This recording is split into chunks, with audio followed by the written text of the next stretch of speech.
receptive as I am, you know, present and offering back to people that I meet and greet.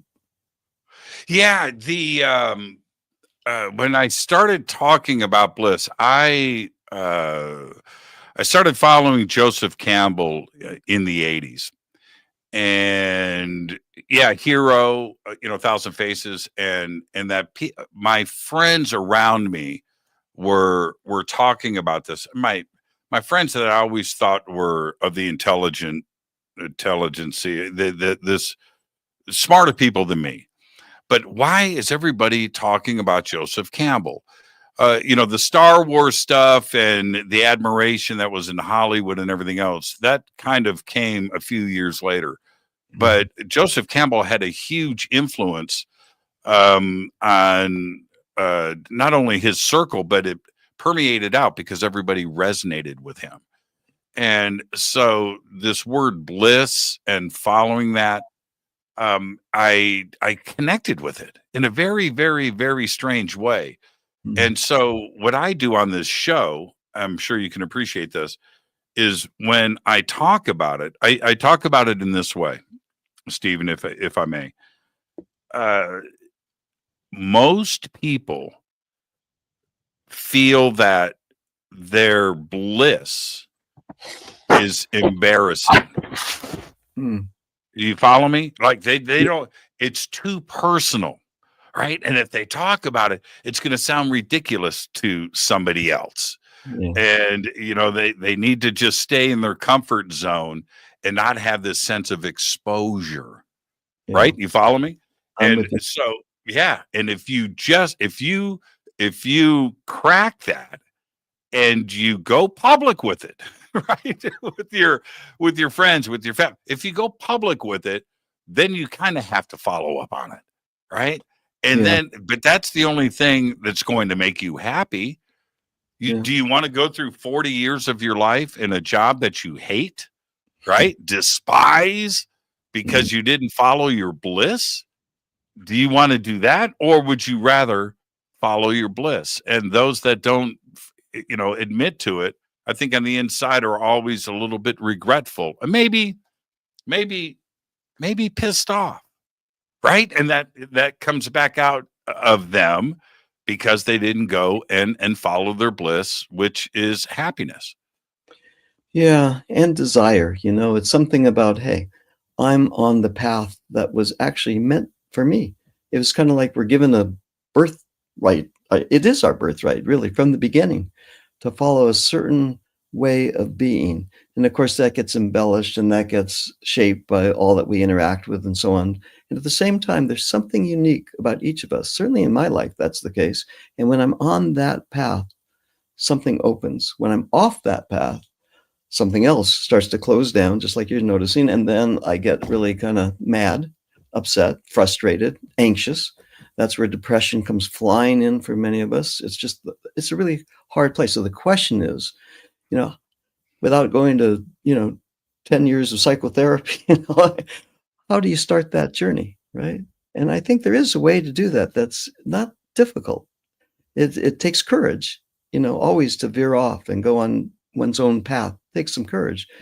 But the key for me, it starts at the very beginning with following curiosity, simply following curiosity. Curiosity opens imagination. We can't be curious and depressed and or anxious at the same time. They don't go with one another. But to be really genuinely curious is to really follow something that is innate, a blueprint that was probably offered to each of us from the very, very beginning, right? It is of our life. It is of our culture. It is of our friends and family and all that we've learned and come into the world with. And two, there's something more, right? There is something that's a spark almost of a certain kind of innate possibility, creativity. You follow that and doors open where there wouldn't be doors, as we were saying. So I think that that's the way to start. And frankly, it starts when we're little. I mean, really little. So curiosity is a given. Curiosity comes with us at the time of birth, actually, probably before birth. And it is an innate necessity to be curious and to discover the world and to open. It's just that so much comes down in the years that follow that we're not sometimes supported in that craft. But as adults, we have the opportunity to come right back in. And it is, I think, the first door, the first sign that offers a way into curiosity and into imagination, into the web or the matrix of imagination. Now, one of let's talk about some the logistical part of it, because in the very beginning, procrastination comes into play.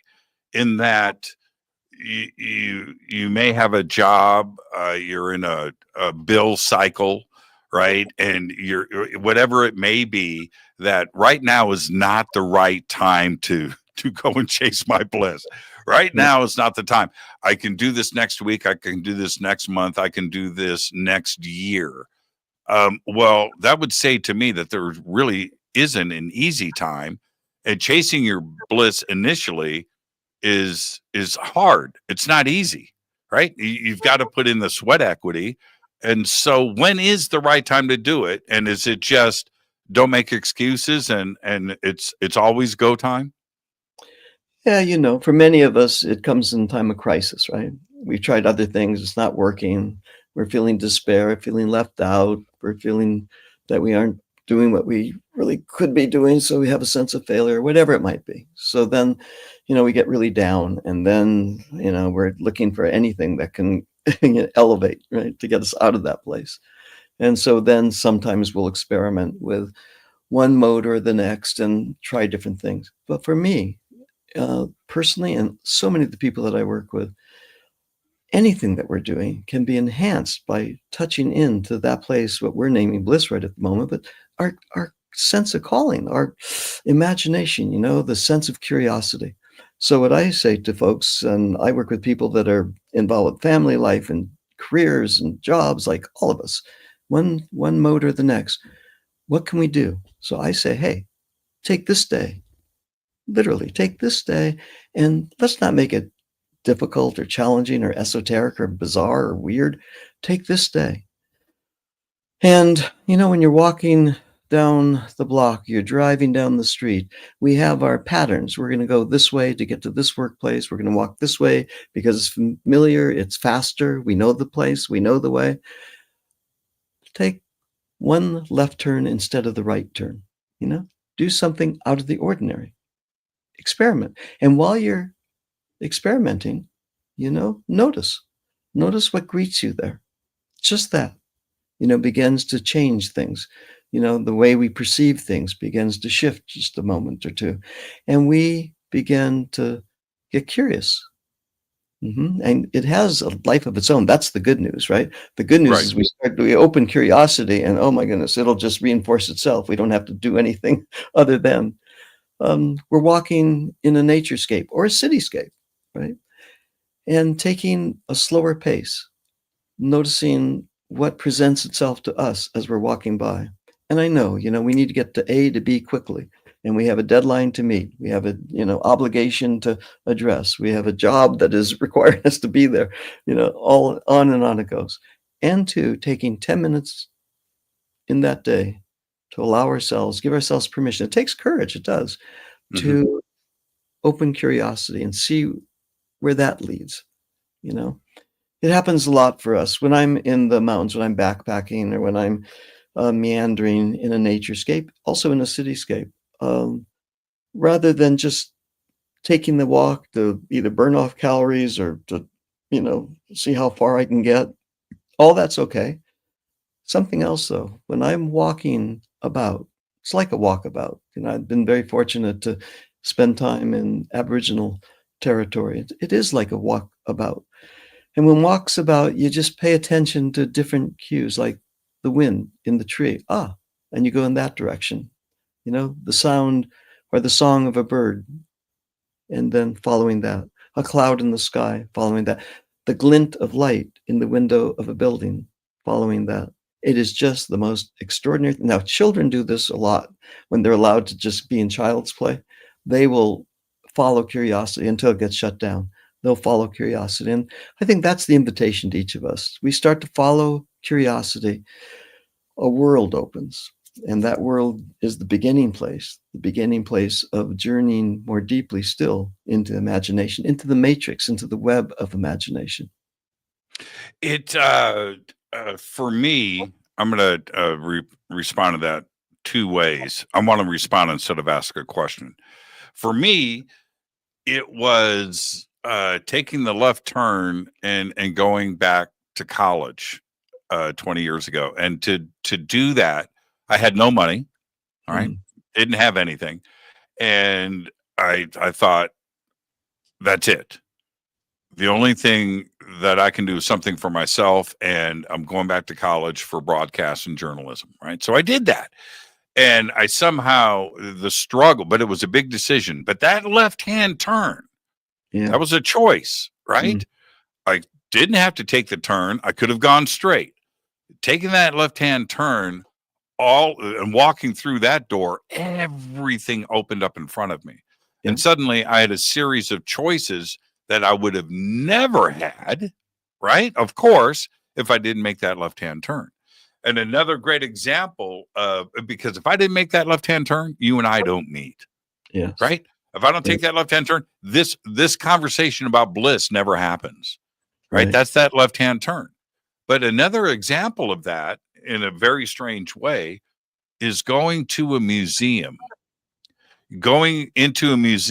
without any agenda, right? You go into the Met in New York, you can make left and right hand turns all day long in there, Mhm. right? And walk into a room and expose yourself to something that you have never seen before. You learn, you ask questions, you admire, you trip out, right? You do all those things only because you made that left hand turn Yeah. instead of going to some exhibit that you knew everything about. Make that Mm, left hand turn, right? And go and learn something. And that's exactly it. You know, that sense of wonder, of discovery. And that's those. It's a what's the word I want to? I don't want to say this. It's free will.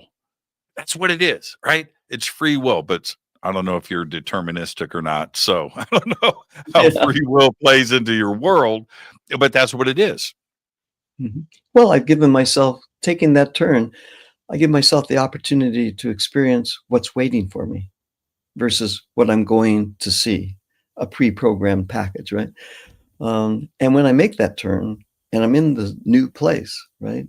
There are paintings, there are objects, there are all kinds of things. And then again, awakening curiosity, I get fascinated. Something makes a claim on my attention rather than I am there and really trying to make something out of it. You know, both are okay. I don't want to put one down versus the other. It's just that in what you're describing, making that left turn and going into that gallery or that particular place in the Met, it's, you know, I give myself the opportunity to be approached by something new, a hint of something that is making a claim on my experience.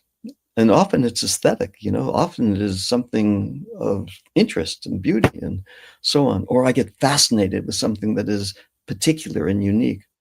And what I do when I'm with people, I share, you know, there's a way of really working with that. I was just in China doing a number of, you know, in China, it's very different. You know, in China, if I'm here in the United States and I'm offering a workshop, there may be 50 to 100 to 200 people. In China, workshop 300, 400 people, right? I mean, always, everything is bigger than, right? So I'm there with lots of folks and they're interested, they're fascinated, you know, of course I'm with an interpreter and all like that. And I say, you know, there is another way because there's a tendency to be a little more programmed than here. There is a way. And I said, it's a very simple little exercise. And I call it soft eyes, focused eyes. Just what we're talking about. If we go straight ahead, we are just, you know, in that quote, deterministic end quote way, right? We are just going down the straight and narrow. On the other hand, we take just, and it's easy, fingers like this, and we bring focus. Trackers do this, you know, all over the world when I'm with native peoples. This way, focused, looking at detail, and then just taking these fingers and opening into a peripheral vision, a soft vision, oh my goodness, and going back and forth 3 or 4 times, oh, all of a sudden things shift. I shift inside, right? What I'm receiving and what I'm following changes. And the mode of perception just deepens, increases, widens, and something different brings itself into my awareness. Now, it's the funniest thing because I'm there now and I'm with all these folks. That's what brought this up. And the lecture or the presentation ends, and now we all have a sign language. So, you're walking down the street and you see somebody familiar, or they see me, and then it's the secret language. I But it love is, that. yeah, it's a remarkable experience. Yes. I remember what was oh no. I just brain farted. But there was a book, huge book. James 1995, #1 bestseller for like 2 years. Okay, #1, New York Times. And but he describes he's been on Fade to Black like 5 times. I can't believe it. Right. Anyway, but he describes in the book, he says, to see your life energy that is inside of you, take your fingers, defocus your eyes, and then pull your fingers apart, and you'll see the energy string between your fingers, right? Yeah. So I'm sitting at home in my living room, right? Squinting, but I got it, right? This green line, right? And I'm watching. And that book was such a hit that you could walk around, you could walk into a coffee shop and Uh, see somebody sitting there, right? And it yeah. was like, you read the book. The the ah man, I almost had it. I almost had it. I almost had the book. The Celestine Prophecy. Oh, yes. Yeah, Yeah. yeah, yeah. So that's where it's at. Yeah. And you just knew who read the book because they're doing this exercise, and it was the secret hand signal, so you could go up to anybody and talk about the book and its importance to them. Well, what I really like about what you're saying is that let's fade to black, right? We're in a community of people that we can signal with one another. We recognize each other. We have a sense of familiarity. We have support. And there's a sense of community and extended community, right? And I think if ever there is time to be in community, extended community in the world of today, that time is probably now. And it's great to be here with you, just kicking back and having conversation, or to be with you on Friday and to journey to Peru with you and others. I think just forming communities of praxis, really, communities that we really can be with one another and share our experiences. That's, I think, as precious as can be right at the moment. Yeah, yeah, totally, totally. And now here's the rub with that. The audience that is here listening live right now, we're preaching to the choir. Yeah. That's an easy. That's an underarm softball pitch. Yeah. It's those out there that don't dream, don't ponder, don't consider anything. Those are who we have to get to, Mm. right? That um drive down the road every day, on their way to work or whatever, and do their thing, come home, eat, watch the news, go to bed, and then do the same thing until they can get to Friday and take the weekend off. But that's their life. There isn't anything else to consider. That's who we have to get to. Mhm. How do we do that? How do we get them to go with soft vision? Yeah, for me, it's the first thing is not to impose anything on anybody, because then it's an immediate, pushback, rejection. No way, dude, that is crazy shit. I'm not going to go there with you. On the other hand, because all my life I've worked with dreams, and that's my first book. So teaching, Pacifica Graduate Institute came out of dream. Everything flowed from that place. And when I am with people that are sometimes really stuck and or narrow-minded, and really aren't experiencing, the simple question is dream, right? I'm in the community of people and it's just closed down and they're following a particular path, or they're not, but they're just lockstep. I'll just simply open with, I'm just curious, anybody have a dream? I remember doing that in the middle school classroom.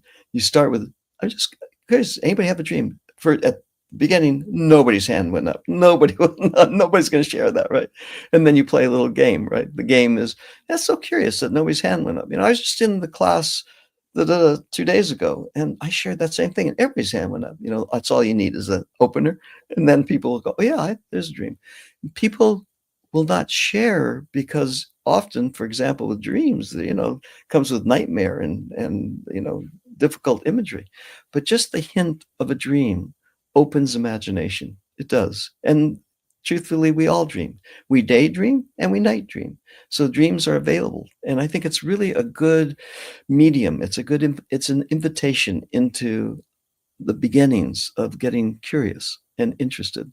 And I don't want to romanticize. I'm very aware of, a lot of the images that are coming forward are very difficult and challenging in the world today. Always probably have been in some way. And at the same time, to host that conversation when we're sharing with each other a place of imagination, or, I'm wondering, is there anything that you've been curious about today? What's captured your curiosity? Oh, I'm wondering, is there anything that happened over the last 24 hours that was dreamlike, during the day or even at night when eyes are closed and something else comes awake? And I'm curious what that might be. And then the person will share. And then things begin to change. We're in a different conversation, a different level, quality of psyche or consciousness or just engagement. How do we understand that?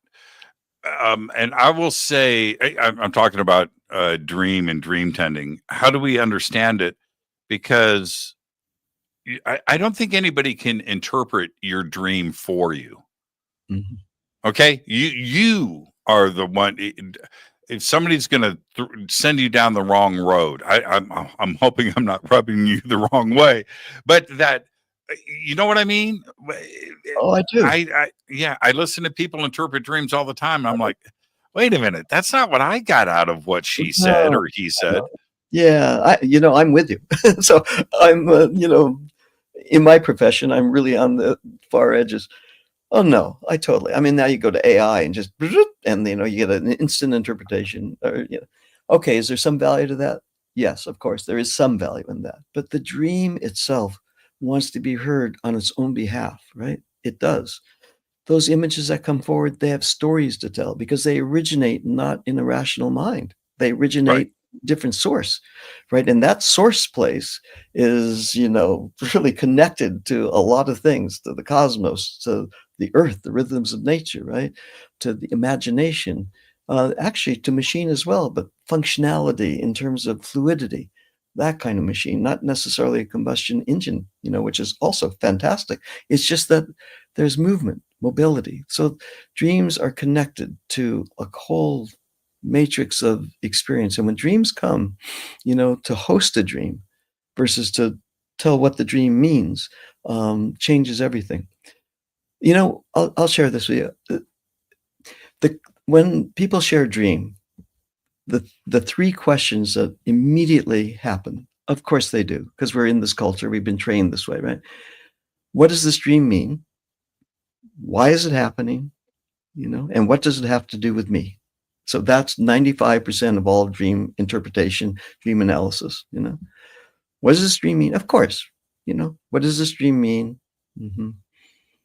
Why is it happening? What does it have to do with me?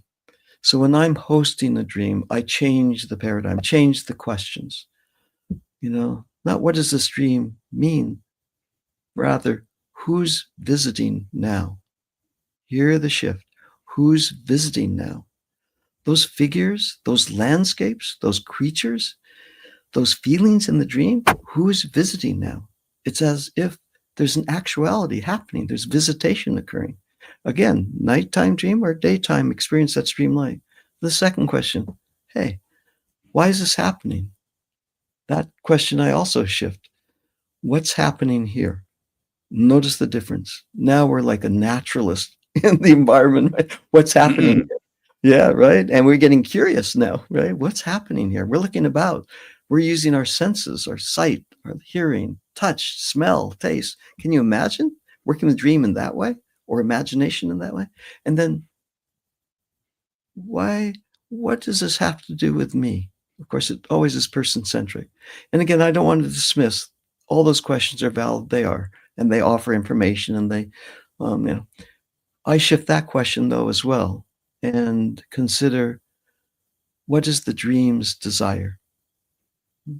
Not only what does it have I to let me dream. let me let me let me respond to that, and I'm sure that many are itching to respond to it, and hopefully I'll respond the way that they're thinking, which is this: I don't ever have happy dreams. Yeah. I got no unicorns. I got no rainbows. I'm not. No, no, no. But and I do enjoy the good nightmare when it happens. That's a lot of fun. But my dreams, and this is how I've been able to interpret it. My dreams are always, most of the time, uh, a, a struggled journey that doesn't have an ending. Okay. Yeah. And whatever it is, man, and I'm plotting and just working to trying to get to this goal, and I never get to it. All right. Now, that on the surface is boring, but I'm able to look at it and go, wait a minute here. I've got stuff to finish. Yeah. Yep. That's it. That's it. It's really that simple. Don't procrastinate, and you're never really going to get to the end. You just got to keep doing what you're doing, and don't let your foot off the gas. And that's my interpretation. That is my higher self, talking to me very, very directly. It's a lonely world out there, right? It's just you against everything else, and that's the way that I look at it. And I think if I told somebody else the specifics of a dream, they would Mm. come at me with something completely different that wouldn't even apply to me or make any sense. Yeah, it's somebody else's idea or interpretation or their life experience, right? Or their training, even worse, and their training. But the dream that you shared, it's a series of dreams. It's kind of a dream where I'm, it just doesn't stop. I'm going someplace. I'll tell you, when that dream happens for me, or I get curious and I get really interested in where I'm located, where the dreaming psyche, where consciousness has me located while I'm on that journey, right? So I ask people to look about. For me, I'll do it myself. I look about and I see where I am. Am I in the desert place? Am I in a forest? Am I in a city place? Am I climbing up a mountain? I get really curious, but I don't interpret at that point. That's what I think you're calling attention to. I just want to really get placed in the environment, the landscape that I'm involved with.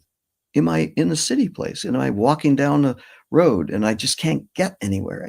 I want to know where I'm located, because to take a moment and then look about that landscape, again, whether it's nature made, or human made, doesn't matter, whatever that landscape is, I want to I get curious about it.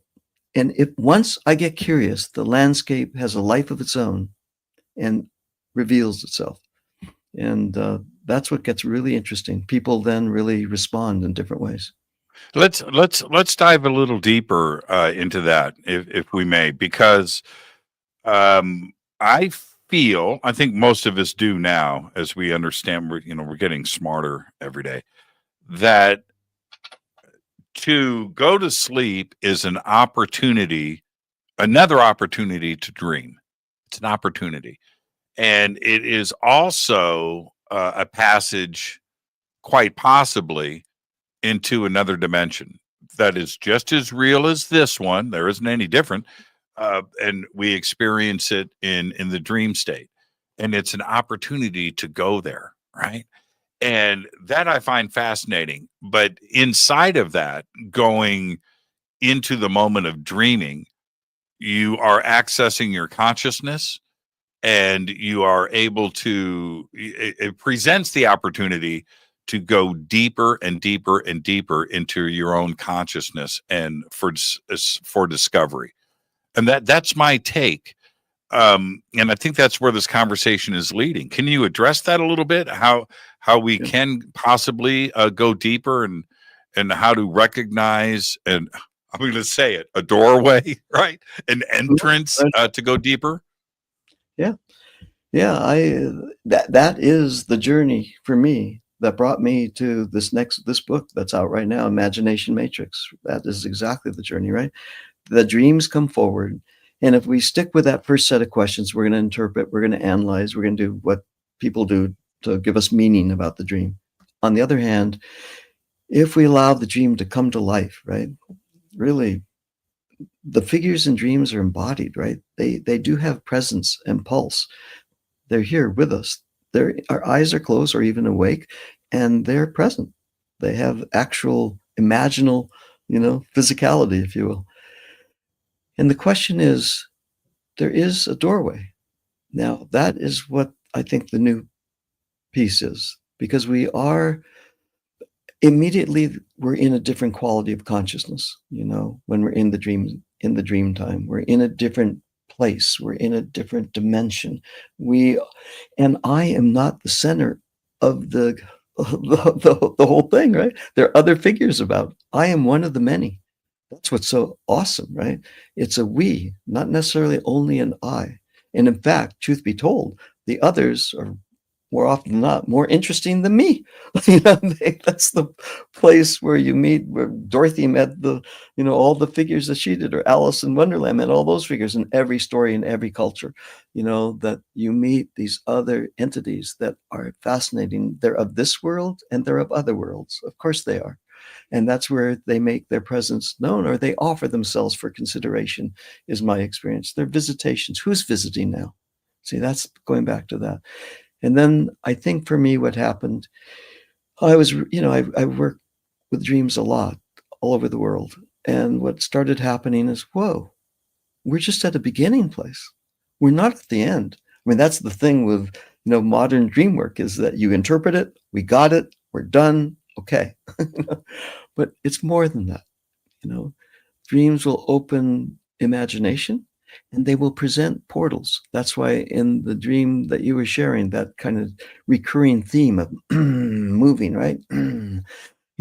Pausing and noticing the landscape. And in the landscape, more often than not, there will be a portal of some sort. And it usually has to, like in the landscape, the portal might be a cave, just an example, or it might be an opening in a tree, or it could be 100 things, right? Many people dream of homes and houses, and there's immediate interpretation and analysis. It's all good, right? There's all kinds of things.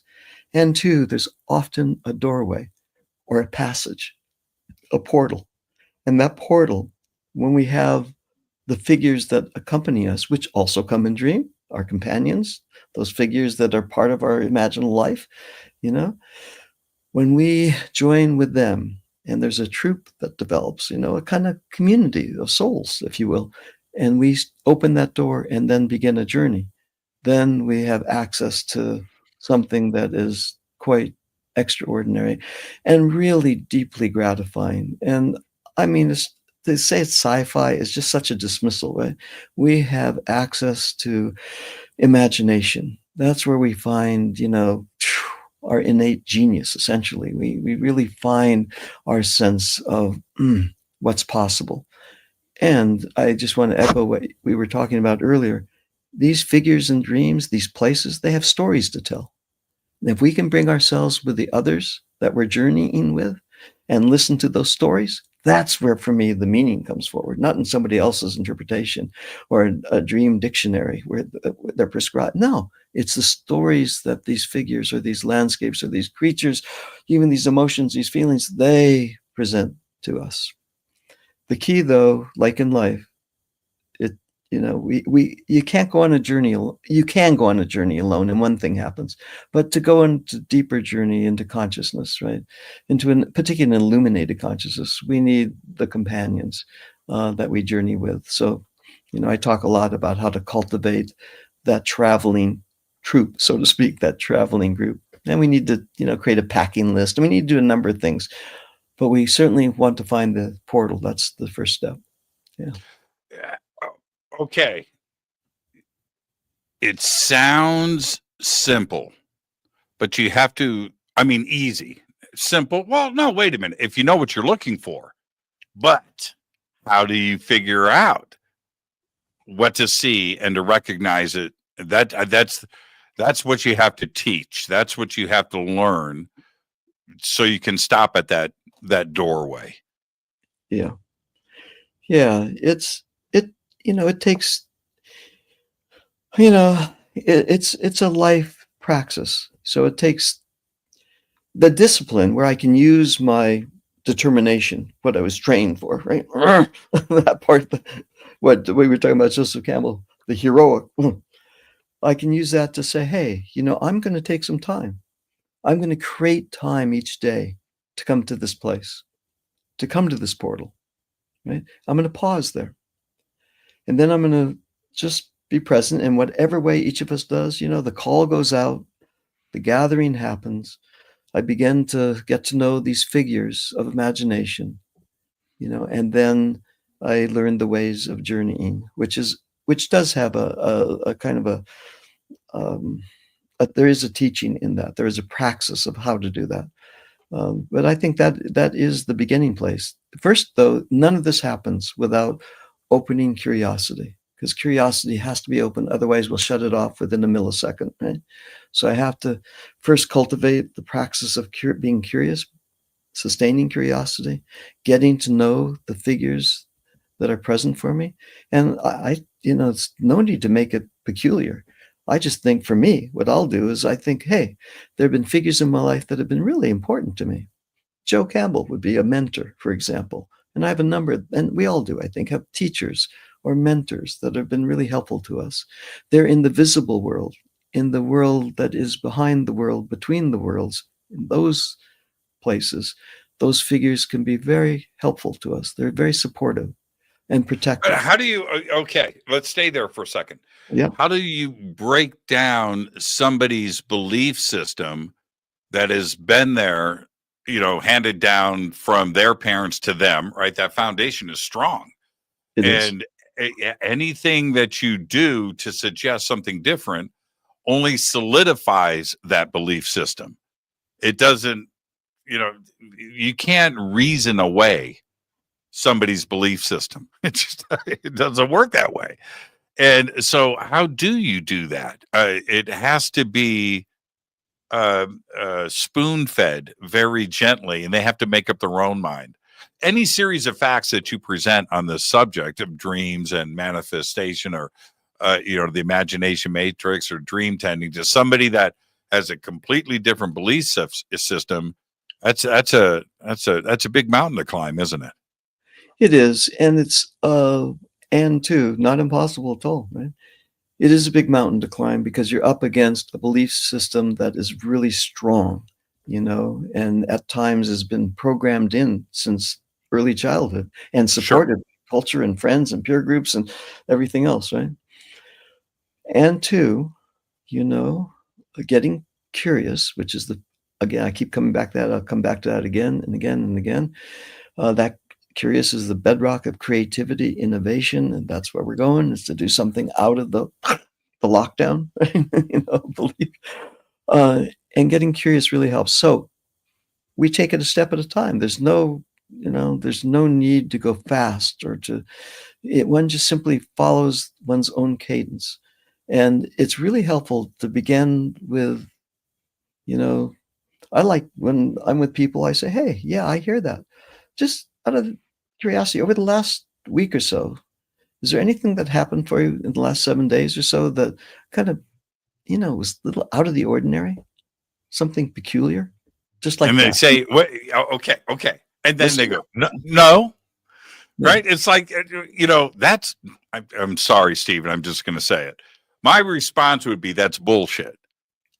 It happens to everybody all the time. You just ignore synchronicities. You ignore the little whisper in your head. You choose to do that. Saying it didn't happen, that's denial. But it's because they don't want their world rocked, right? Mm. They just want to stay in the safe zone. Yeah. And two, I am in my safe zone, and that's cool. Out of curiosity, when you're Yes. in your safe zone, What's that like for you? I mean, what is it? The safe zone. I hate it. I Yeah. don't do it. You know what? I see. That is a great question, and you should host this show. I'll sit here and answer. All right, but good. that but that's a really great question. I don't like playing it safe. Hmm. I'm not comfortable there. And when as soon as things to use that word seem comfortable, I'll screw it up. Hmm. Normally intentionally, right? I'll screw it Right. because I need to keep interest. I need to be challenged. I need to figure out and find solutions. You know what? That's my safe zone, right? Exactly. That's my comfort zone. Yeah. Yeah, that's is such a great question. And I think everybody should be listening right now to understand that if that's your safe zone, if that's okay. Just understand it. Just know that. Yeah. If I am like encouraged to just experiment, try new things, right? Get adventurous, break the rules, go on a trip, you know, ride that hard, just go. That is a place. There's energetic, so on and so forth. And hey, what is that about? Who's visiting now? Who is that presence that is really active and really engaged and really kind of pushes? Who is that? Who's visiting now? That'd be so cool, Jimmy, just to take a moment or two when you have some time here and just doodle that one. Who is that figure? Because that's the one that you ride with, is my guess. That's the one that is your companion. 100%. A hundred Yeah. percent. Yeah. I am look, I know it's a financial thing for many people. I get that. But it's pretty amazing to me how I can have a conversation with somebody and find out that they've never left their state. Uh, yeah. Not the country. I can understand that, right? Yeah. Passports, money, this, that. I get that. But to not venture out to where's the curiosity there? Yeah. Right? That's fascinating. No, I'm always wondering what's on the other side of the hill in Yeah. my own county. Yeah, I'm with you. So, hey, let's figure out who's that companion. I mean, who's that figure that's with you? That's your sidekick, right? The one that is, curious, interested, pushing, that one. And the opposite is true. The person that is just the opposite of you, that's in their safe zone, and they Right. don't go there. I'll ask this, the same question is, hey, what is it like in that zone? You know, what's Do you remember? Okay, you and I are the same age, so and half of this audience is not going to have a clue what you and I were talking about. okay? But you remember back, it didn't matter the cartoon, but specifically like the Flintstones, where Uh-huh. you had the good and the bad sitting on the shoulders, whispering into Fred's ear, right? Yeah. Okay. Now that is a glorious metaphor for exactly what you're talking about right now. Yes. Right? Now we all like the bad guy. Mhm. Right? We all that's the chance taker. It's not well, it's not like you're gonna go rob a bank or well, maybe you will, I don't know. But that's the edgier side of things. That's the chance taker. Yeah. Right? It's kinda like the film Easy Rider. If you know what I mean? Are you gonna go and are you gonna be that? Or are you gonna make brownies and drink milk at home? Yeah. So, in the world that we above, right? That figure sometimes is problematic, right? It's not the greatest of all figures. That figure gets us in trouble sometimes. That figure acts out. We're frightened of that. It becomes kind of scary at times. When we take the time to really get to know that one, though, in the worlds between the worlds and the other worlds, that outlaw-like figure, oh my Yeah. goodness, it has such talent and capacity, and it's so helpful when we're journeying in a kind of illuminated consciousness, use that big thing, but when we're journeying in that quality of consciousness, that one is very helpful to have one of the many. Remember, it's not me that's going to go on the journey, it's we. It's the part of this group. And that one, that outlaw, what it will do is when we're journeying and we just feel a stop, then we'll say, let's go. Let's go. always interested in going, over the next, breaking the boundary, going over to the next place, outlaw. Great one to have along with. So what we're You know, doing. but that part of deep imagination, when you're Yeah. tapping into these two sides, Yeah. we all, to say that we don't think and imagine and go into imagination and go into those, to say that we don't do it, that's a lie. That's a lie. You're lying to yourself. You're lying to everybody else. It's those that act on it and those that don't. That's the difference, right? You can dream about robbing a bank and going to prison and what that would be like, right? Mhm. But most of us just don't do it. But have that deep imagination of the outlaw gives you the ability to go out and challenge yourself.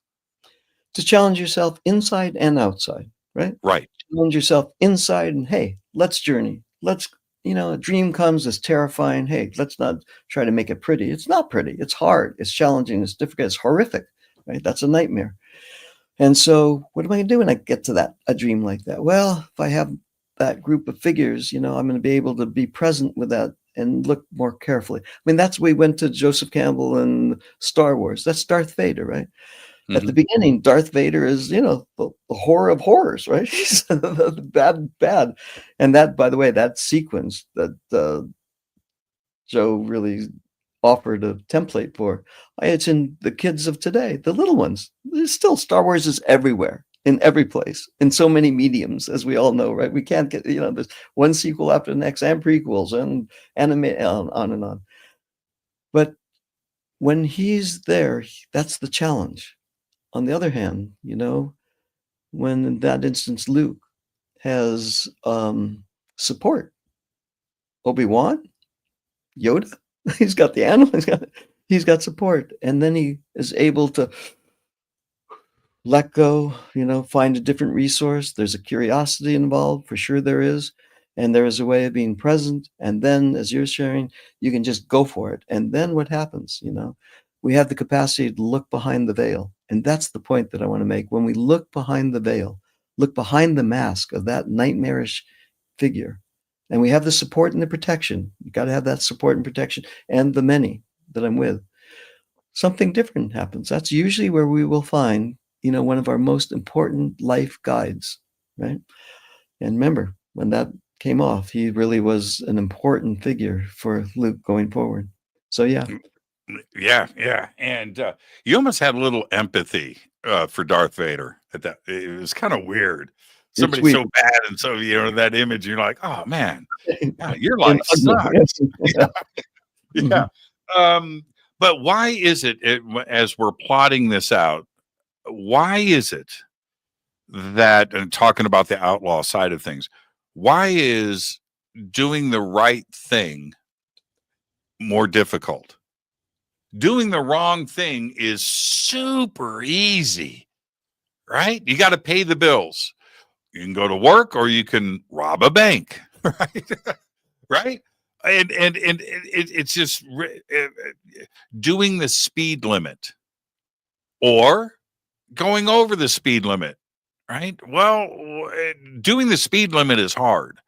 Doing your homework is hard. Not doing your homework is easy, right? And it's that way throughout life. Why is being good and doing the right thing and choosing the right road always the harder? It takes more work. Yeah, because it's not your road. It's not my road. I'm doing the right thing, following somebody else's expectations, somebody else's orders, somebody else's map. And, you know, so I always find it difficult. It's when I find that sense of, yeah, true calling, right? That authentic calling that is each of our birthright. When I get back on that path, on that road, then it becomes a much easier task. And we just blew past the commercial break, but so this is called a lead in. I'm gonna tease for when we come back after the break, and that is the mistake of making making money your goal Yes. with bliss. So we'll do that when we come back. Our guest tonight, Steve Aizenstat, is with us. We're talking about the imagination matrix and much more. All of that right here on Fade to Black. Stay with us. We'll be right back.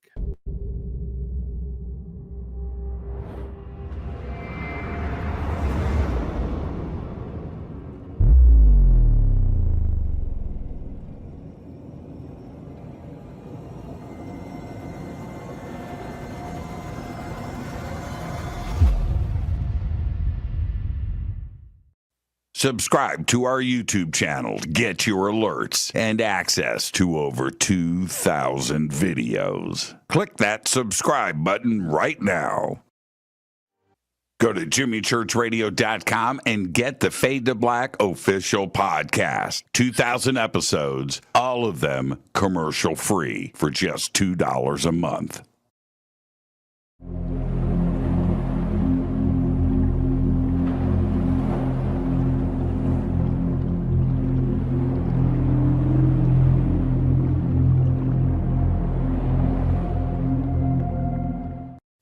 Watch Into the Vortex on Gaia TV. It's Fade to Black for the screen. Simple to do. Go to Gaia.com, search Jimmy Church, or click on the link below.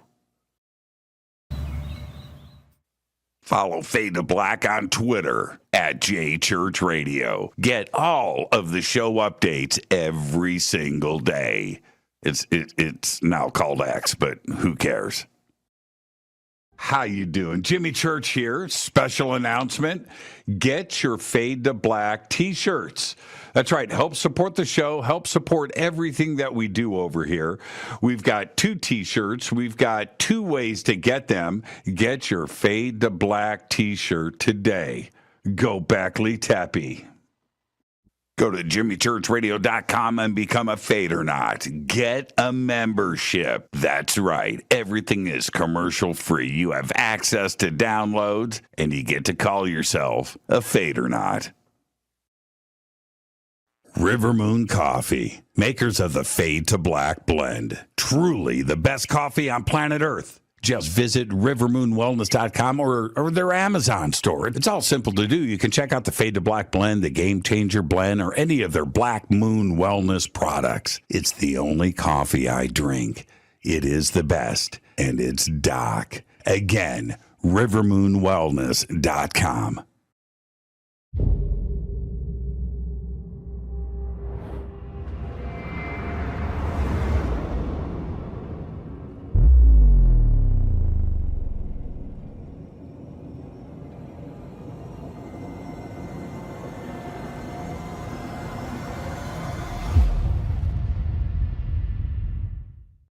All right. Welcome back, Fade to Black. I am your host, Jimmy Church. Tonight, Dr. Stephen Aizenstat is with us, and we're talking about dreams and manifesting and the imagination matrix and how you can help facilitate a change in direction in your life. And I am certainly an example of that. I don't talk about it much on the show directly about myself and my past and my personal experiences.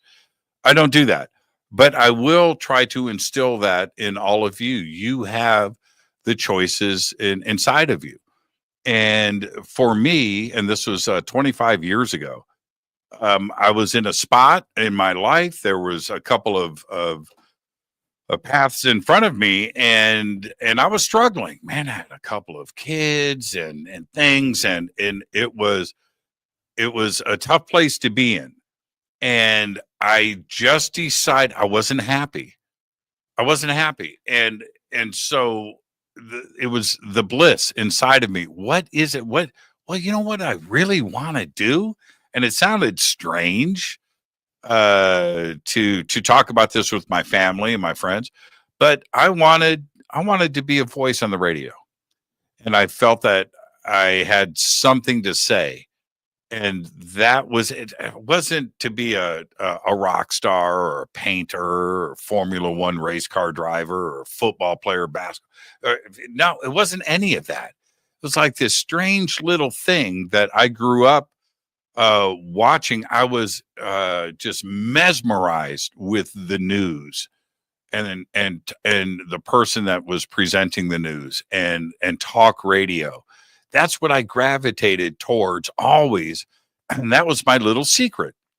So I let it out and I made the changes in my life, and I also spoke about it out loud. And what my lucky spot was, I had people around me that said, "Go for it.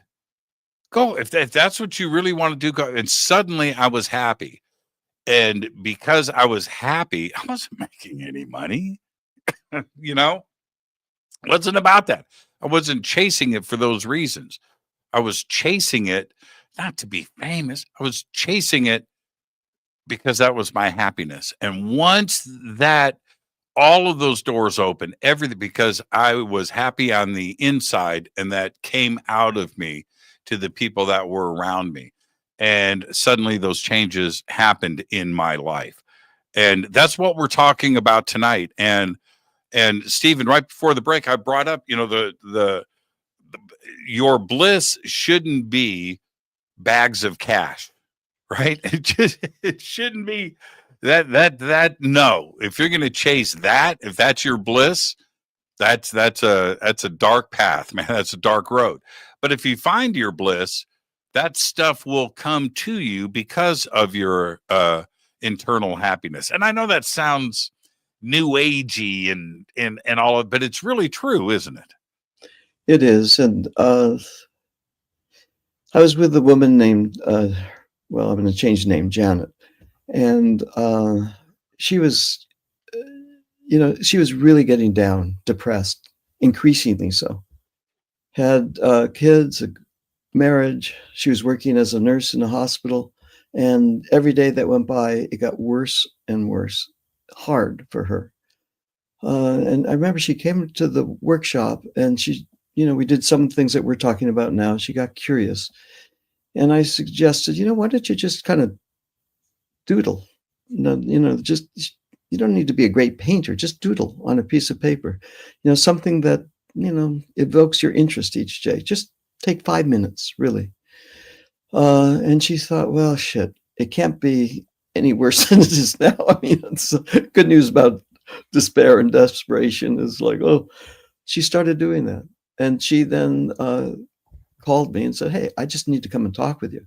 I said, look, let's talk, not as a therapist and a client, just we'll talk, because she was at the workshop. So it's an easy follow-up thing, right? She said, I'll tell you what happened to me. I did what you suggested. I just took 5 minutes and there was some little thing that caught my attention. I got curious, just like you were showing in the workshop. And I did this. And now like 3 weeks have gone by and I'm remembering that when I was a little girl, I loved to draw things and I loved to write stories. I mean, I wouldn't tell anybody. I was up in my room and I was just doing that. It was so fun.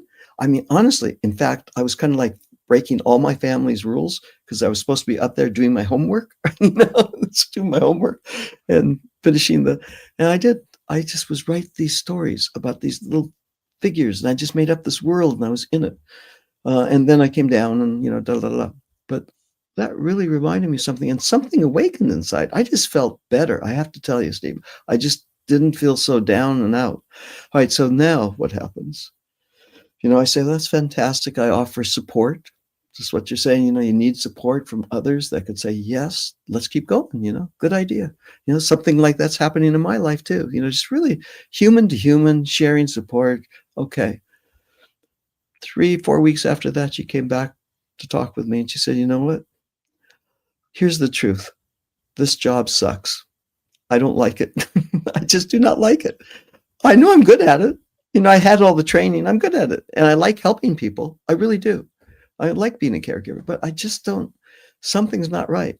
And so then we talked about it and a lot happened. Here's the end of the story. She talks with her supervisor and she said, it's just not working out for me. This isn't happening for me. I'm discovering that what I really like to do is I need the money. So, I don't want to leave. I need the money. I just need to talk with you about it. Maybe something. All right. Fast forward. what happened is they invited her to be on the floor that she was on. She was working with a lot of people that were really in difficult places, life, death issues, a whole bunch of things. And they said, why don't we do this? Let's combine your nursing, the skill set, with story and Mm. drawing. And sure enough, she became a person on that floor that would then offer that skill, that medicine to the people she was working with. And oh my goodness, amazing what happened.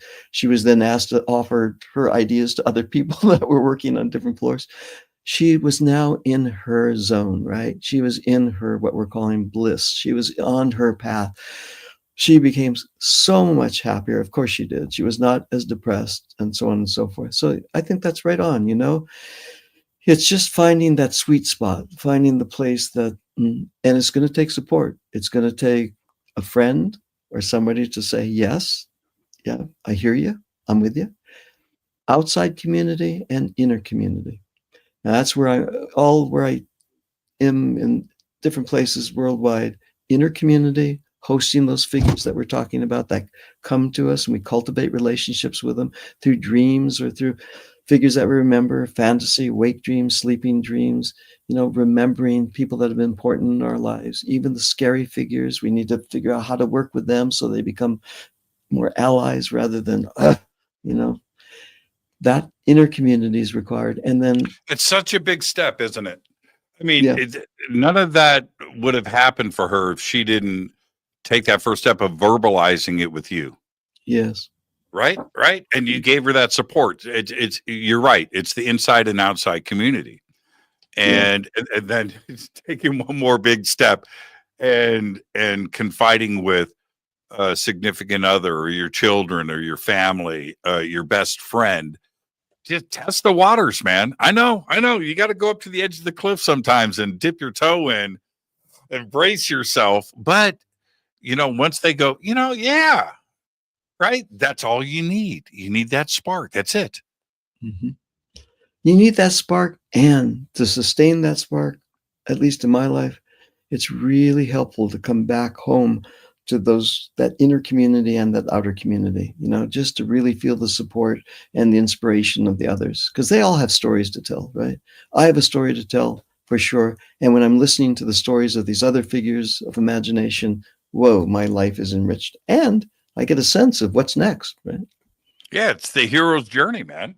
Right. Mm-hmm. Coming back home and being the hero and getting the support, it all goes in full circle. Not to visit Joseph Campbell once again, but he was so good. He was so good. I never got a chance to meet him. I can only imagine what a dinner would be like, and just hearing what he has to say. It must have been incredible. You're twisting my arm. You want to hear a story? I threw you. That was a softball pitch, man. That was underarm. Yeah, okay. All right. So, I'm just beginning up here in Santa Barbara where I live. And, he started with community counseling center and that kind of thing. And, none of us really knew what we were doing, except that we knew that a lot of people were hurting. The war was going on, like always, but that was the Vietnam War back in the day, right? And there was a lot of stuff going on in the community. So I started this space, and I met Joseph in, believe it or not, at a place called Esalen, which is a little place up on the Big Sur coast. And I got, just liked him a bit. And he taught. He was a professor at Sarah Lawrence College, which was all women's college back then in New York. And he was, finishing up, going into retirement, starting to come out a little bit and really bring his work into the world. And he wasn't really fully popular yet until this thing was Bill Moyer's TV show, and he did a few interviews, and boom, instant popularity. So anyway, we're at dinner, getting back to your story, what it reminded me. We're at dinner, and we're on the wharf in Santa Barbara, so the pier. And, I'm in my little VW Bug, not with a lot of money at all. And he comes in, I pick him up from the airport. Always he brings one suitcase, right, filled with slides. Back then, that's how you showed the pictures. You had the slides, right? Anyway, and he always would order the same thing, the snapper. I want the local snapper. And they always followed that up with some Glenlivet, one hit of Glenlivet Scotch, and that local snapper. So one night he says to me, Steve, well, I just been approached by this young chap. Seems like a nice person. And he wants to make a movie, wants to make a film of The Hero of 1,000 Faces, my book.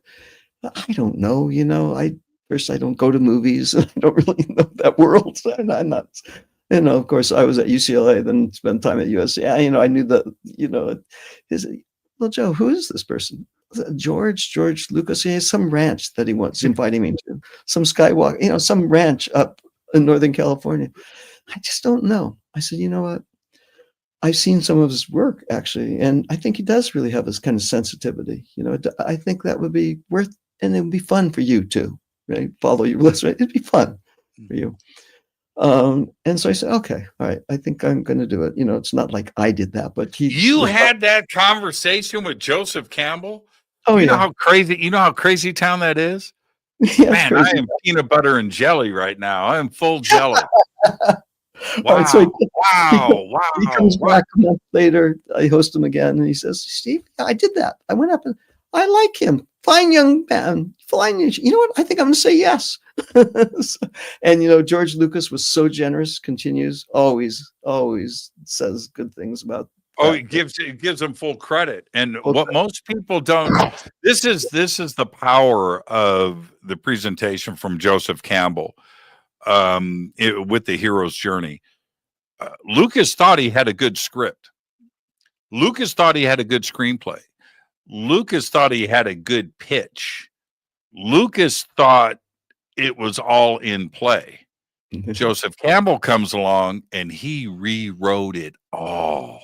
Yes, he did. That's incredible.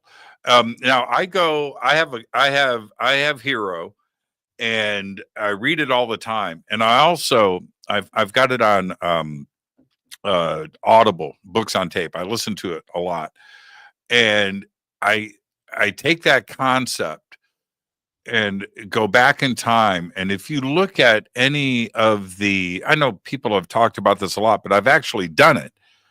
You go back and you think about any good story that moved you throughout life. Well, why? Right? Why? And then get to the how. How did it move you? Right? And it's right there. Joseph Campbell recognized that formula and was able to get it down into a process that everybody could sort of understand, and then analyze your own work and turn around and apply it.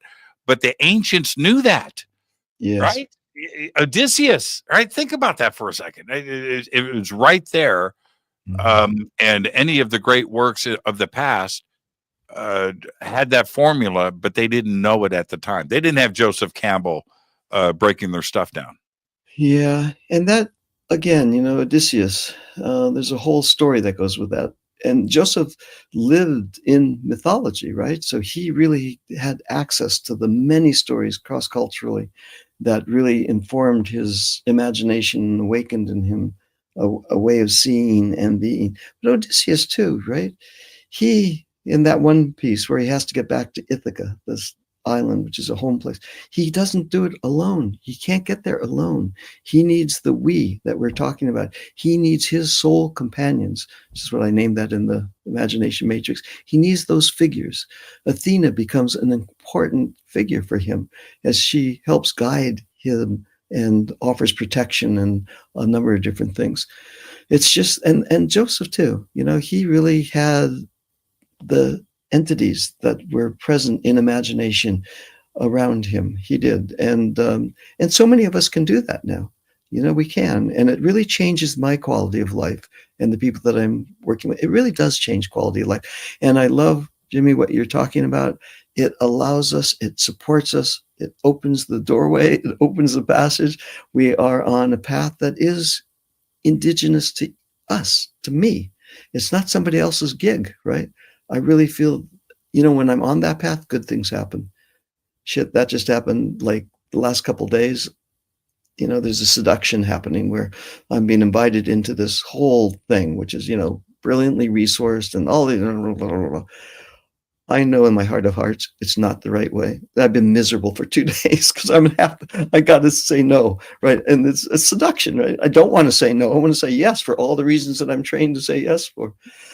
So this morning, because that's what I do, is I go into what I call the dig, which I can talk about, and I, take the journey, and I then am inside that other quality of experience, and the other figures have the opportunity to offer their story, their perspectives. I'm there. I'm a listener. I bring a witnessing presence and listen. And, to my dismay. So, okay. So this is, I want your take on this. My old way of doing things was, man, I'm just opening up. I've never talked about this before. I would go there in the shower. Okay. So fresh in the morning, I get into the zone and I ask myself and figure out the things that I need to do and want to do. That very person that only you ask yourself those questions, right? And I would do that in the shower. Yeah. And so I got into that. That was my method of operation. Okay. Yeah. Right. Okay. But now you know what I do? What's I do that? the same thing on my Harley. Oh, nice. Yeah. So I've got this whole, man, it is a whole ceremony. I get a little cup of espresso, go out to my garage. I start the bike. It's warming up. I've got to put on leathers and I do everything in a certain order, the gloves, the helmet. And then when I'm all done, the bike is done warming up. I'm on my last sip of espresso. Yeah, I'm a big tough Harley guy with my little cup of espresso. But so that last sip, right? Okay, I place it down. I go over to the bike. I pull it out. And then I ask myself the question that I need an answer to. Mm-hmm. And then I take off. And that's what I do. I go in the zone, man. I go in the zone. I'm I'm cognizant of my surroundings because it's life and death on a motorcycle. I'm not saying that at all, but I'm able to go into the zone, right? This thing that you were talking about earlier, right? Yeah. I'm able to close that right down and get into that state that you do with your own.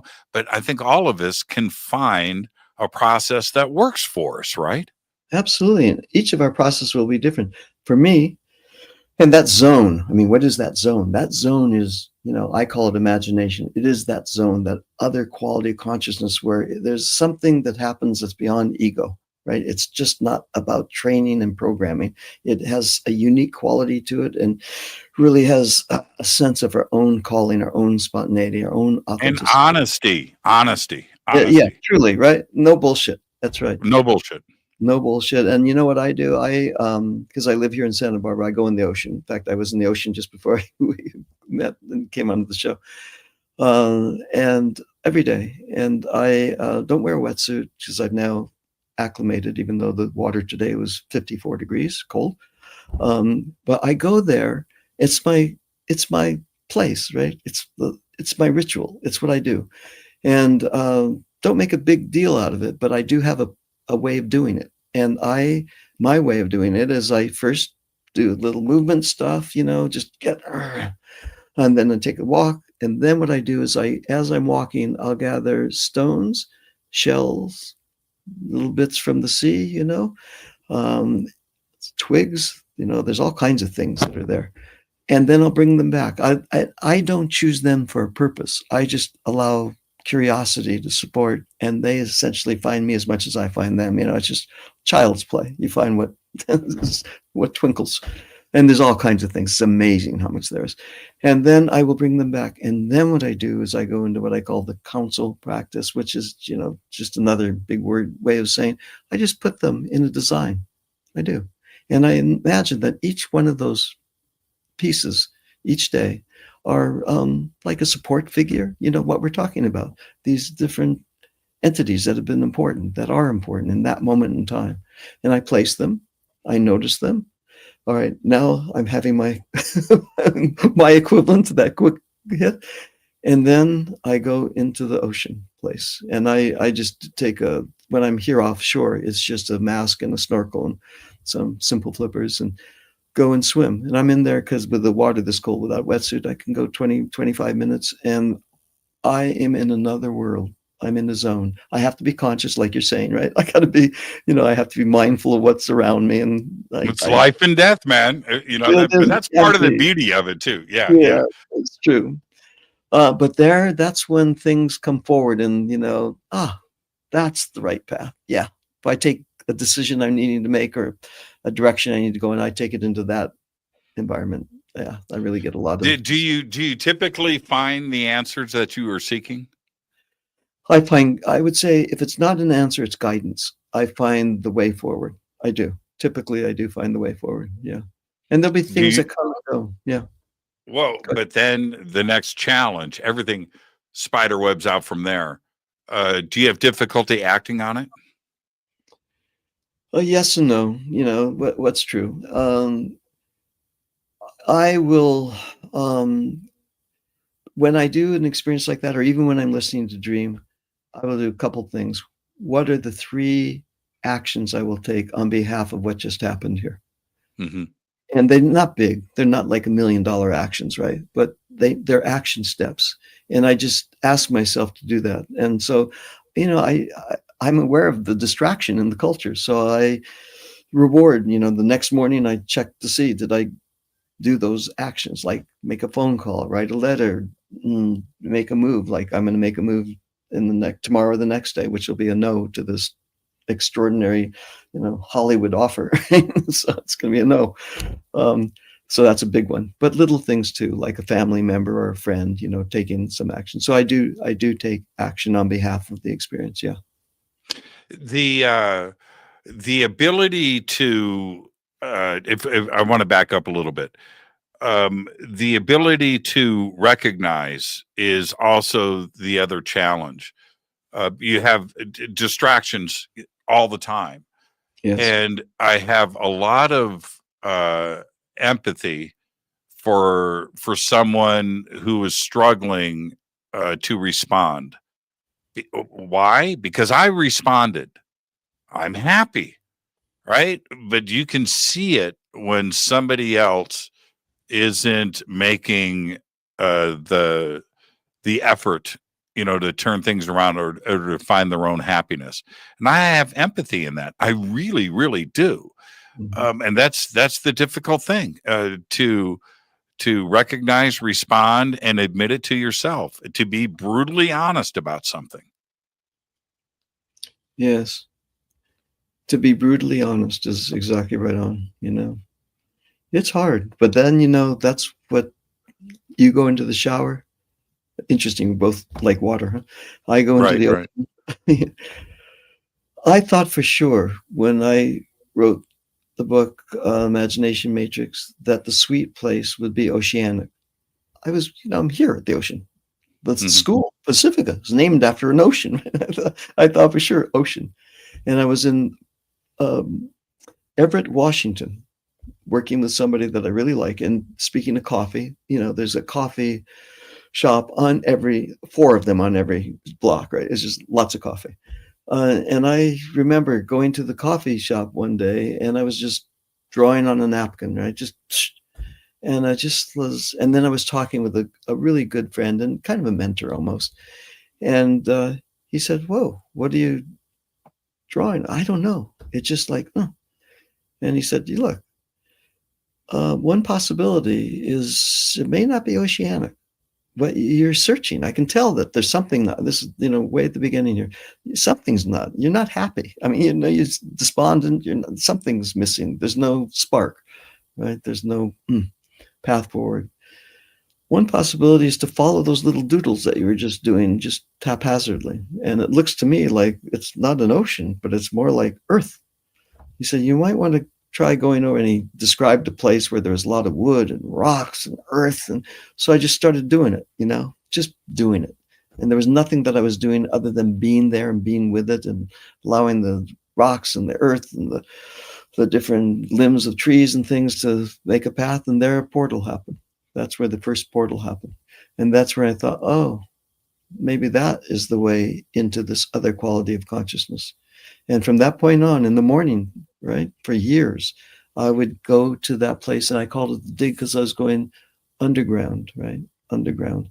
And it was great. And just to go into tunnels that happened, and this and that and the other, and the imagination awakened, and you visit all kinds of different places and different neighborhoods and meet different figures and so on and so forth, as a we, not an I, but along with the others. And that's what became a dig. And now when people read the book or work with me in workshops, each person, evolves their own way of doing the dig, finding the portal, assembling the companions. Almost a metaphor, right? Yeah, absolutely. Yeah, I like that. I like that a lot. And why staying where we are?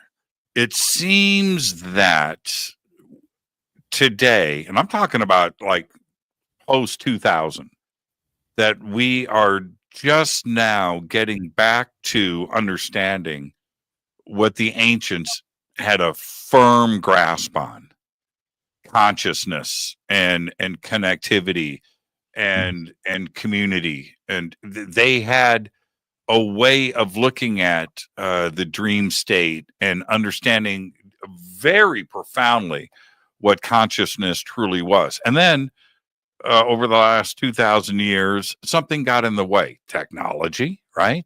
Stuff just got in the way, and we lost touch with what consciousness was. There was always a community that spoke about different philosophers, and I don't know what your position is on different philosophers in the past, but I find them funny today when I used to take them more serious. But that being said, we're now getting back to, it used to be, probably for the last 500 years, it was almost like a fringe taboo subject: consciousness, right? It was like, that's for them. The rest of the world was blocked out because of technology and progress and the industrial age, and they let go of it. And we are just now understanding what consciousness is, and the inside and extra dimensions and the possibilities of the universe, when it seems that the ancients understood all of that, and somehow we got amnesia. Yeah, well, the Enlightenment came, and rational thinking, deductive reasoning, all that kind of flooded in, and it took center stage, and a lot of great things happened as a result of that, but a lot was left out too, right? Like that quality of consciousness left out. And that has consequences, and the consequence is, the mind, the brain is forever evolving, right? And there's a kind of thing called plasticity. The mind is always evolving, and it does through life. But when it's so programmed with rational thinking, didactic reasoning, deductive reasoning, it tries to shrivel a bit. Yeah, we achieve a lot of great things, but consciousness. Don't get me started. Don't get me started, man. Don't get me started. About beta state and theta state, and I'll tell you what. Yes. Okay, so I'll tell you what's really curious. All right, this is really interesting. So, I decide, well, what the hell? I'm having these experiences, and something's happening. I feel something different in my body, in my consciousness. So let's go see. So I met with these folks. It's a group of scientists. Great stuff. And they really were developing the software, really, which is off the shelf at this point, that can measure beta, theta, alpha, the whole different range of things. The deal was they were doing that because and they were doing it for therapists, for clinical practitioners and physicians. If you can stay in that place, that sweet place, a little more theta, you have that kind of what's meditative quality. You're going to calm down, become less anxious, even depression gives way. And I said, yeah, well, that's the quiet mind, right? It's a kind of mindfulness. Everybody loves that. And there's so much value there. There is. I thought to myself, well, let's put this to the test, everything I'm talking about, writing about, thinking about, preaching about. Let's really see. So they had this thing called the crown, right? The crown you put on your head, and that's how they measure the brain waves. All right. I said, look, I think in addition to empty mind, there's something else. It's a kind of an active mind, but a different kind of active, not a reasoning mind, and not a noisy mind, but an imaginal mind, right? In imagination, journeying with activity, That's what Jung was talking, Carl Jung, the psychoanalyst. He was saying, look, it's active imagination. Everybody thinks it's guided imagery, but it's not. It's the imagination is innately active. That's what he was trying to get to. You just have to listen to now the imagination's consciousness to fill the room. All right, so I come in. They put this thing called the crown on. Game on, right? Let's see it. And it's all set up so you see the lights coming up if you get the certain quality of conscious. So I start, and I'm in there, and sure enough, after the first 5 minutes, I go into the dig, that what I just described, into imaginal place, and the thing just goes off the charts. They're blown away. What the hell? You're not even in an empty mind. You're not meditating. But the truth is, when imagination, comes forward, consciousness changes, and there's a real peak in theta wave states, and with that comes creativity, innovation, right? A different somatic experience. So there's really a lot of extraordinary things in that shift of consciousness that we were just describing. Were you checking out your heart rate at the same time? Heart rate, brain waves, and pulse. Yeah, that was going pulse. on. Yeah. You know what I do? I'm just letting out all of my secrets. You are. See what you did to me, Stephen. See what you did. This is all my secret stuff. People don't need to know my secret stuff. I have on my coffee table. It's in a box. I don't keep it out for company, but I have all of those measuring devices. Right. Okay. Yeah. And I will, when I'm alone, I will slow my heart rate down. Oh. Yeah. I'll watch it. Right. Yeah. I'll watch my oxygen intake. I'll watch my heart rate. I'll watch my pulse. And I get my oxygen rate to go up and my heart rate to go down. And I concentrate on that.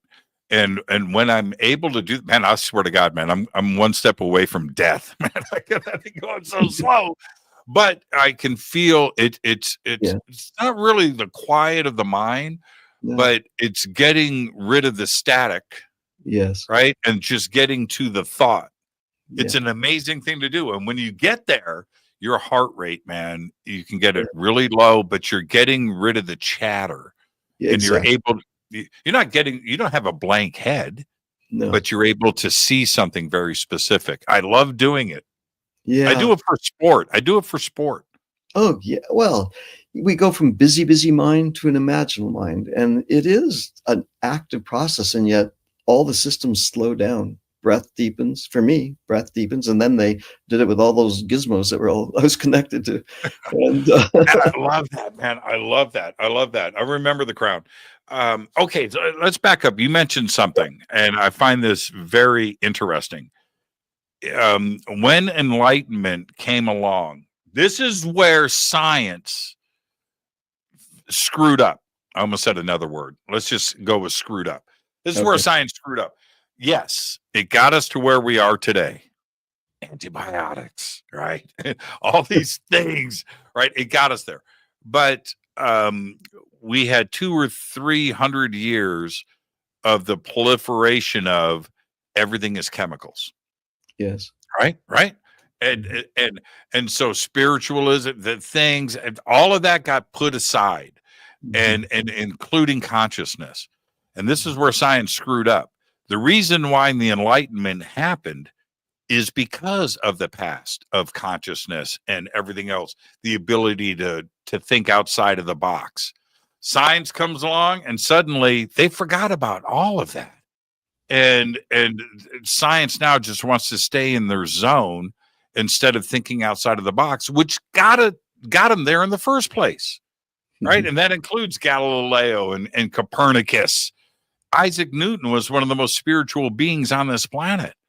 And he was like the last one too, because after that, everything shifted and changed. And now today, the physicists of the world, those atheists, I said it out loud. Those guys are starting, and gals are starting to understand that consciousness is not chemistry, that it Yeah. may exist outside of the physical. And there's a reason why they can laugh and dream and taste and do all of those things. That consciousness may be indeed something completely different and not the result of chemistry in our body, right? And that's like the next great frontier. And now science could have had a jump start 300 years ago if they didn't let go of that. And if they stayed with it, we would be somewhere else today. That's my opinion, but I'm laying it out there and I'm going to stick to it. All right, good. Well, that reminds me of that famous, now ubiquitous, that quote from Einstein, and it's now in several different versions.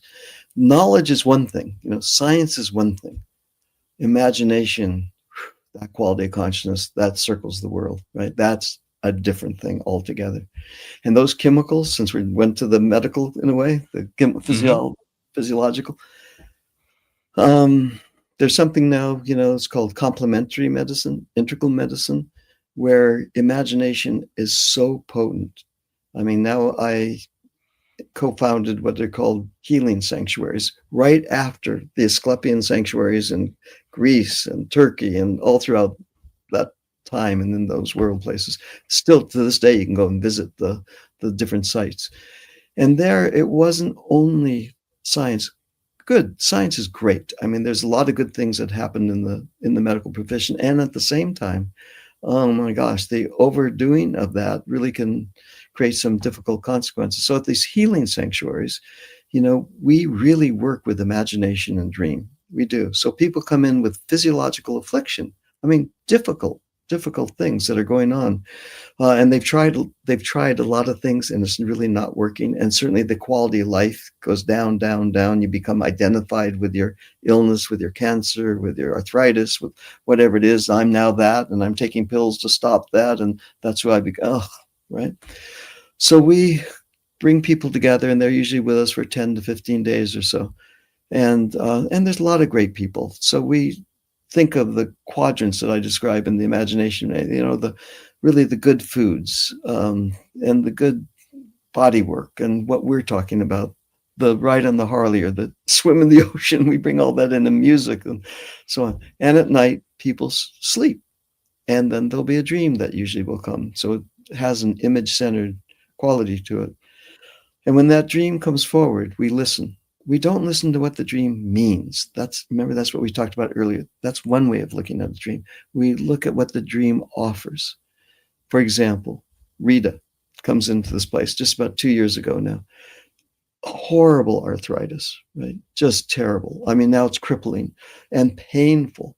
Oh my gosh. And she was a woman that was so active in the world, has kids and family, and just is in pain so much of the time, and tried everything. How many medicines and chemicals is she ingesting? Oh my goodness. But it wasn't working. So look, I'm going to try something different. I'm just going to follow my intuition. I'm going to follow another path. I'm going to follow something. So she comes in the sanctuary. A dream comes. In the dream, there's a dog in the dream, right? So we're not going to make anything of it, not going to interpret it, just noticing the dog. But the dog is in her backyard of her home and eating the grass, licking the wet grass. Okay, whoa, that's something. And the dog she knows, it's her pet, but she notices that the dog is very wounded. It has a big gash, actually. Obviously, not so obvious, but in a similar place, right? So we work with it. And I'm not going to go through the whole thing, but, there's different considerations. In the imagination matrix, we call them 4 quadrants, right? Earth, that's the fertile loam. That backyard had that earth available, right? The stories, the dog and the stories of that dog, that was so important to her. Mobility, right? And the last is, the universe, the cosmos itself, the bigger sense of consciousness. So what we did is make an imaginal medicine that is a companion to the medicines created in the lab that is rooted in science, which is great. It's just that they weren't working.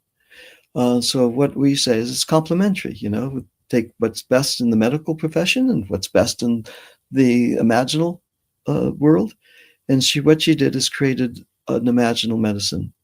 A little bit of the loam, literally invited her to take some of the soil, right?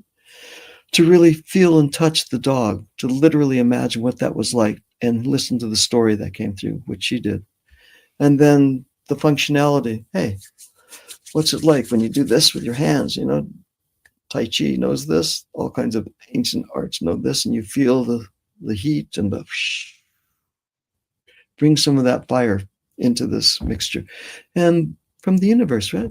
What we know about imagination is to the extent that you believe that you're going to get well, used to be called the placebo, which was just dismissed as phony, fake, and the other side of good science, right?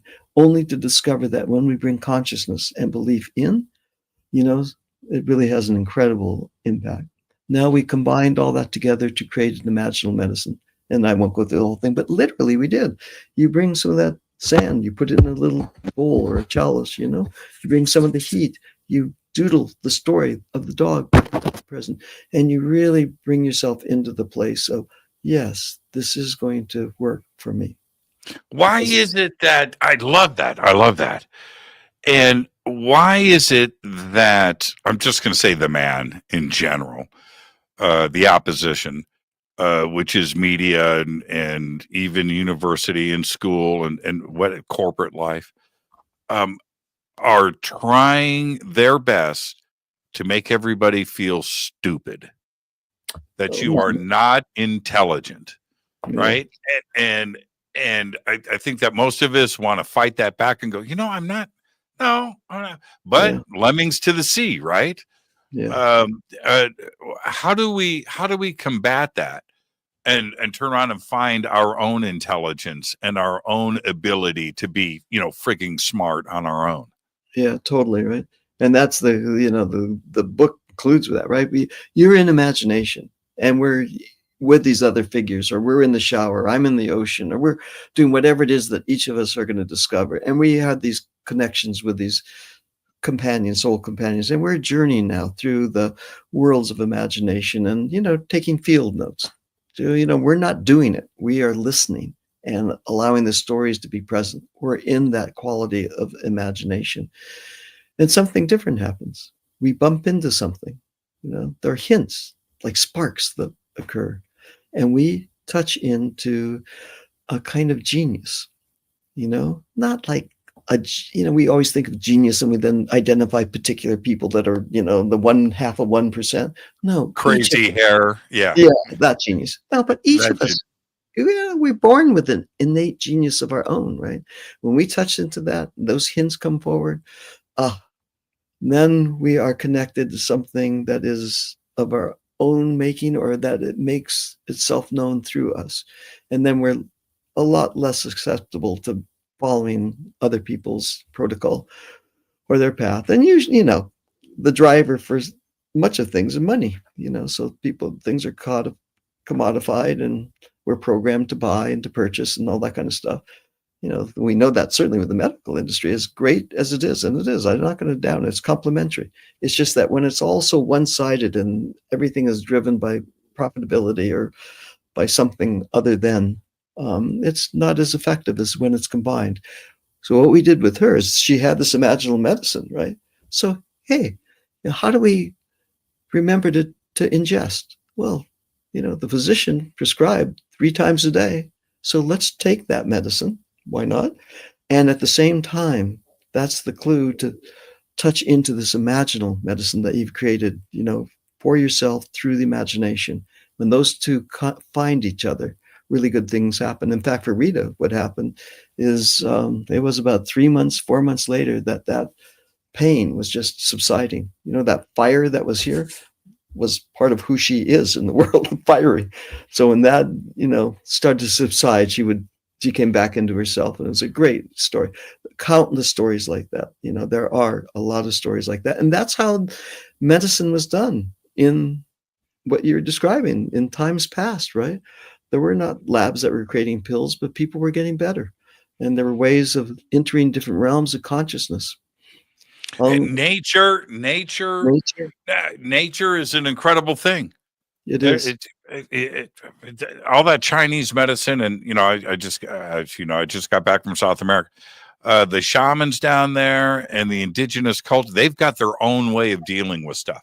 Now, They do. I'm not saying there isn't a reason to go to the doctor, because I just did on Friday, and I don't do it often. But look, you break your arm, I'm going to the doctor.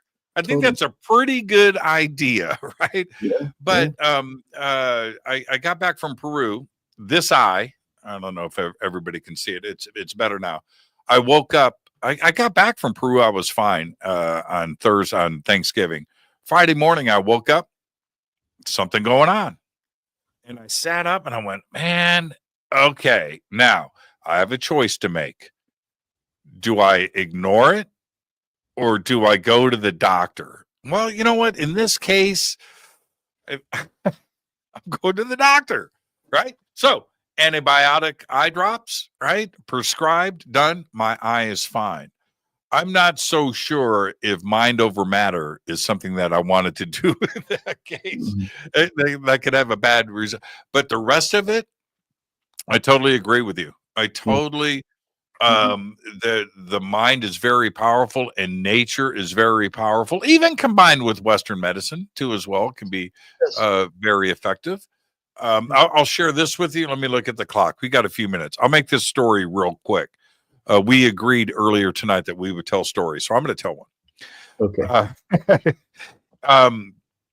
About 2 years ago, 3 years ago, I started to get a strange pain all the way down my left leg to the tip of my big toe. I thought it was nerves. I thought it was a pinched nerve, or it was this. Started doing stretching exercises. Didn't get any better. In fact, it got worse. And I didn't go to the doctor. And then after about a year and a half, almost 2 years of this constant pain, I'm touring the world. I'm going to countries. I'm doing all of my stuff, putting up with this. Because I didn't want to go to the doctor and have him say, you got to get a hip, right? No, I'm not going to tap out. And I didn't want to hear those bad words. So I ignored it. Check this out. I got my Harley a year ago, started riding the Harley, and it went away. Yeah, right. It went away. Today, 2 years of excruciating pain. Right, sitting on airplanes, couldn't straighten out my legs. Sitting on this, doing this show, I would have to cross my legs during the show and stretch. Yeah. But I haven't done that now for a year. It went away. Yeah. Right now, I think that's the power of the mind. I think the Harley had something to do with it. The vibration. I don't know, but it fixed itself. And I think part of it was because I didn't seek a Western medicine alternative. Well, you certainly were in wonder. I mean, when you're on your Harley, just listening to you tonight, you are in wonder, and you're in a certain quality of flow. You're in this other place of consciousness. I just think it is so medicinal. It's an imaginal medicine that really, it's just, 100%. It's so minimized, but it is so potent. That's the thing, right? And I would get back from a long ride. And I would get off the bike and I would walk and go, man, feel pretty good. I think I'm going to go back out. Good. Then it just slowly went away. It just slowly, and I am 100% back to where I was 3 years ago. Oh, that's fantastic, isn't it? That's wonderful. All up here, man. Not all of it. Here's okay. Let me ask you this. Yeah, go ahead. Let's wax some philosophical here and have a good laugh. I think one of the greatest inventions, if not the greatest invention and weapon humans have ever created, is the lie. The lie. Yeah, I really do. Not only spoken to others, but to yourself. What do you think of that? Is that too bold of a statement? Well, it certainly facilitates life in a lot of different ways, doesn't it? Yeah, it sure does. The lie. Yeah. You know, it's important, isn't it? If we're going to betray our true self, we need Yes. to master the lie. Yes. The lie It's becomes, crazy. yeah, I about a year ago, I was lying in bed. You know, it just in that deep, you know, I'm in the dark. My mind is going off, and I'm thinking, and that thought popped in my head. yeah, How crazy powerful is that? yeah. Well, The lie. the lie. And think of that as one of those figures, because the lie, behind the lie is a liar, right? He, she, they who lie, you know, and that one, when you deepen the relationship with, is an amazing companion to take on the journey. That one, it really, it is so deeply resourced. It gets it. What consciousness, right? It has incredible consciousness, and it calls it out. You know, it does. Oh, I'm going to go this way because I want to. Liar. Liar comes in and says, Yes. come on. Yes. Yeah. Crazy. Stephen, perfect night on the show, my friend. Where can everybody reach out to you and check out all of your work? Oh, that's great. Dreamtending.com. Just go to dreamtending.com. Everything is listed there. My books, the new one, The Imagination Matrix, you'll find there. Doing workshops all the time, so you'll find that. A lot of things I offer, you know, openly and freely to people.